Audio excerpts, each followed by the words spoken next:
পদ, এই সমৃদ্ধি, এই ক্ষমতা তাদের দীর্ঘজীবী করবে, কিন্তু তাদের সব কল্পনাকে মিথ্যা প্রমাণ করে তাদের সব আয়োজন ছিন্ন ভিন্ন হয়ে গেল।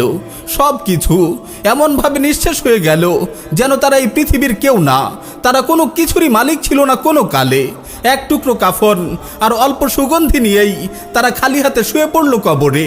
দিন শেষে তাদের সাথী হয়েছিল কেবল তাদের আমল। আমার ভাই, যৌবনের তাড়নায় আল্লাহর নাফরমানি করছেন না তো? নিজের রূপ সৌন্দর্যের বড়াই করছেন না তো? অবৈধ প্রেম ভালোবাসায় পড়ে নিজের যৌবন বরবাদ করছেন না তো?